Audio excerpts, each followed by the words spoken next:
O capítulo 16 do Evangelho de Jesus segundo Mateus.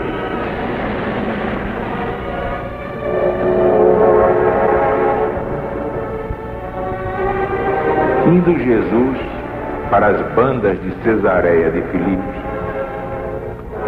perguntou aos seus discípulos: quem diz o povo ser o Filho de Deus? Então os discípulos responderam: uns dizem que és João Batista, outros dizem que és Elias, outros dizem que és Jeremias ou algum dos grandes profetas. Mas vós, continuou Jesus, quem dizeis vós que eu sou? Então Pedro respondeu: tu és o Cristo, o Filho do Deus vivo.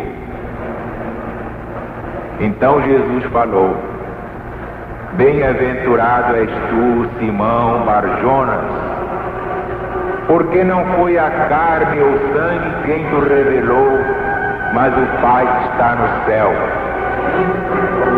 Também eu te digo, tu és Pedro, e sobre esta pedra edificarei a minha igreja, e as portas do Hades não prevalecerão contra ela. Dar-te-ei as chaves do reino dos céus. O que ligares sobre a terra será ligado no céu.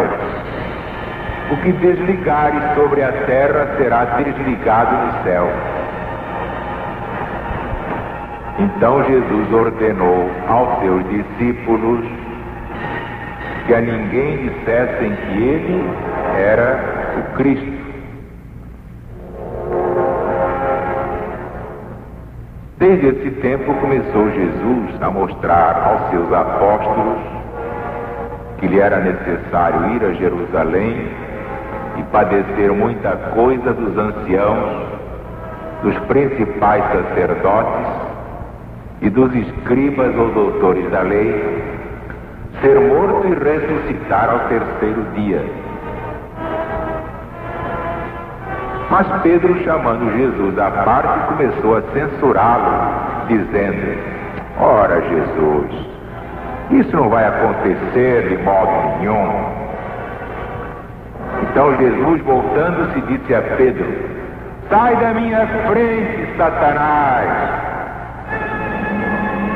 Tu és agora para mim uma pedra de tropeço. Não estás cuidando das coisas de Deus, mas das coisas dos homens. Então disse Jesus aos seus apóstolos: se alguém quer vir após mim, negue-se a si mesmo, tome a sua cruz e siga-me. Aquele que quiser salvar a sua vida, certamente a perderá. Mas aquele que quiser perder sua vida por minha causa, este a salvará. De que vale ao homem conquistar o mundo inteiro e perder a sua alma? Ou que dará o homem em troca de sua vida? O que em verdade eu vos digo, o Filho de Deus há de voltar na glória de seu Pai com os seus anjos, e então dará a cada um segundo as suas obras. Em verdade eu vos digo, que alguns dos que estão aqui, de modo algum morrerão, até que vejam o Filho de Deus vir no seu reino.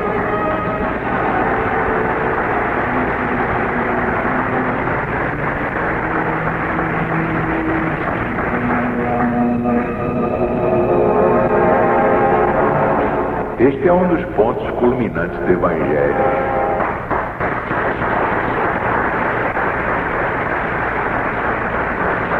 Vejam bem quantos pontos importantes nesse trechinho. Jesus chegou e encontrou os discípulos,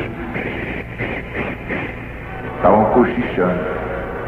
Ele pegou e disse: que é que o povo diz que eu sou? Quem sou eu? Então eles disseram lealmente: tem uns dizem que é João Batista. Inclusive o Herodes também dizia que mandou maltratar João, estava cheio de remorso. Então pensou que João reapareceu em Jesus. Outros dizem que tu és Elias, outros que és Jeremias, ou um dos grandes profetas da Escritura Sagrada. Olha aí a prova de que a reencarnação era ensinada pelo Cristo. Se isso fosse absurdo, Jesus diria: oh, bobocas, que história é essa? Pois se eu sou Jesus, como é que eu posso ser Jeremias? Como é que eu posso ser Elias? Ou qualquer outro? Eu sou Jesus. Isso é muito sério. Porque Jesus não deixava passar um erro sequer, atalhava logo e corrigia. Eu sei porque eu estava lá.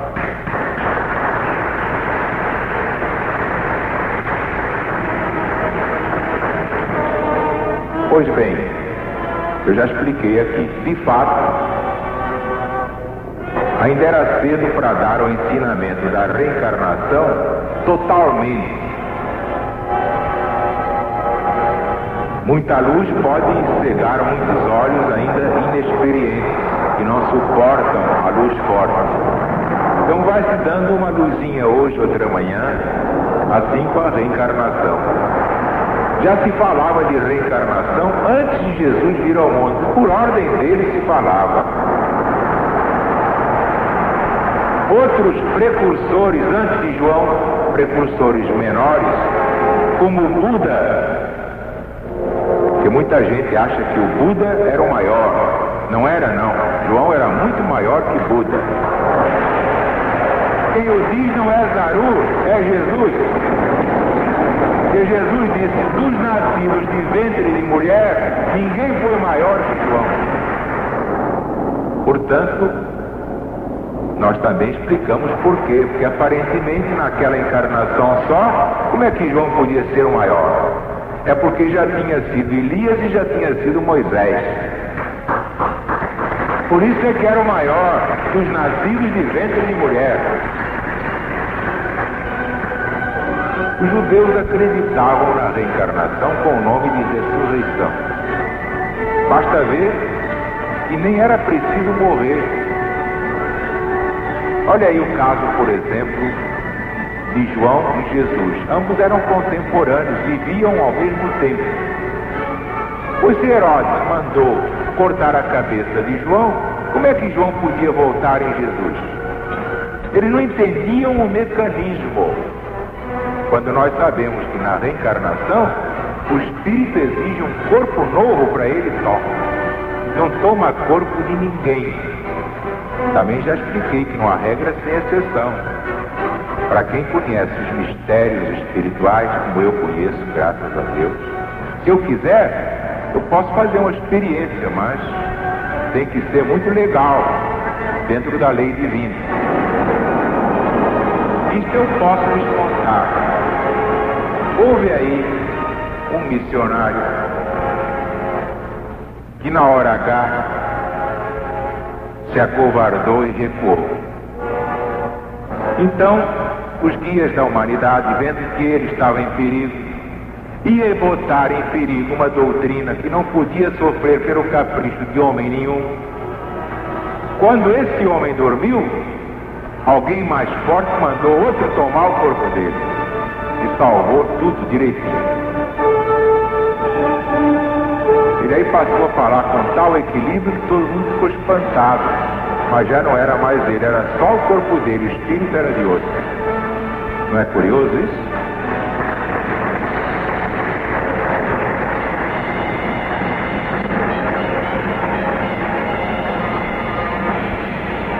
Há muitas coisas mais que eu ainda não posso dizer porque o pessoal pode se apavorar. Mas há esses casos. Porque um missionário também pode falhar. Deus respeita o livre-arbítrio. Ele vem, diz que vai fazer, que é o tal, que não tem medo, mas na hora começa a tremer e recua. E se vende. Então, se isso vai acarretar prejuízo para a doutrina, para a verdade e para os que creem, que são aqueles pequeninos na fé, que vão ser escandalizados, pode haver esse recurso. Quando o covarde for dormir, o espírito dele sai e o outro toma o corpo dele e salva a parada.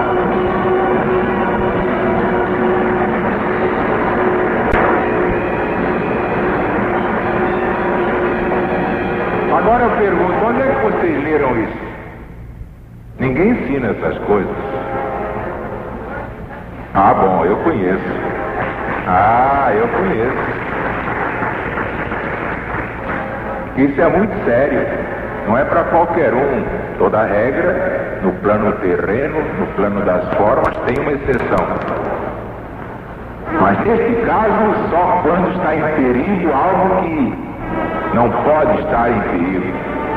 Porque nenhuma doutrina pode ser deturpada ou transviada pela vaidade ou pela covardia de quem quer que seja.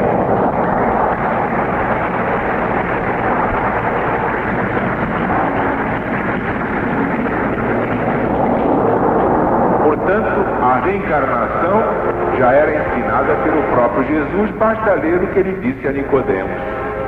E noutra passagem deste Evangelho, depois de prognosticar, profetizar o que ia acontecer até o fim do ciclo, ele disse: em verdade eu vos digo que esta geração não sairá da terra sem que tudo isso se cumpra. Portanto, como é que podia ser? Aquela geração ia viver até hoje? Alguém pode viver 2000 anos? Só um cego não vê. O que ele quis dizer: esses que estão aqui reencarnarão, voltarão em outros corpos até que se feche o ciclo, que tem 2000 anos.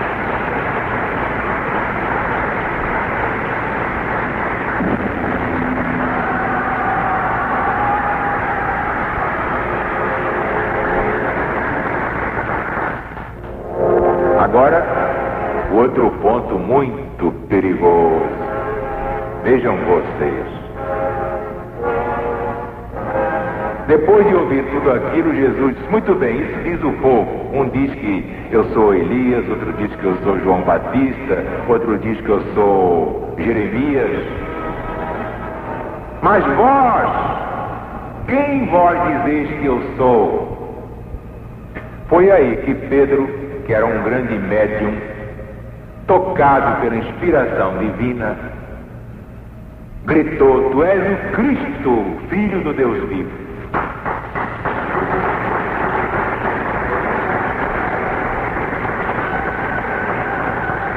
Então Jesus disse: bem-aventurado és tu, Simão Barjona, porque não foi a carne nem o sangue,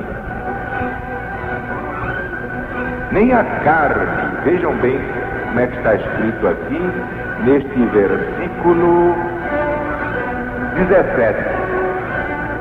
Não foi carne e sangue quem tu revelou, mas meu Pai que está no céu. Tu não és Pedro, Kefas? Pois bem, isto em grego quer dizer pedra. Pois bem, sobre esta pedra, que sou eu, Jesus, edificarei a minha igreja.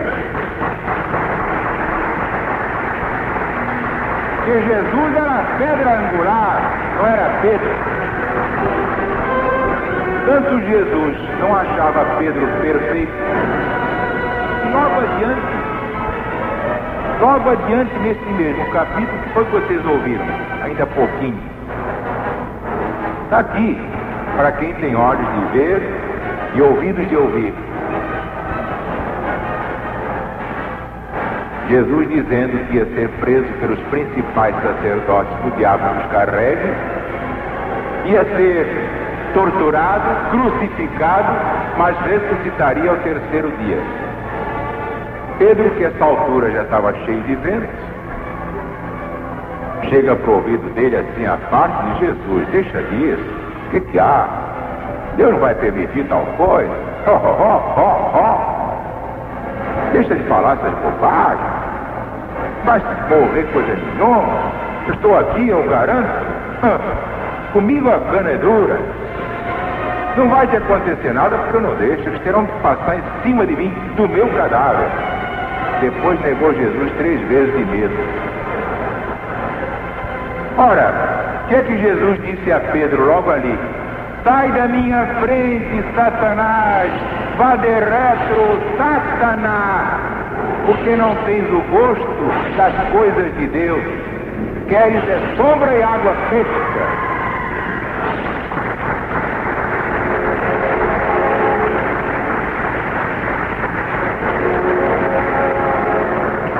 Por quê? Porque Deus é muito sábio. Se Jesus não fosse preso pelos principais sacerdotes do diabo que os carregue, se ele não fosse crucificado, ele não poderia ressuscitar 3 dias depois, e não haveria evangelho, não haveria cristianismo, nós estaríamos até hoje tapeados pelos principais sacerdotes do diabo que os carrega.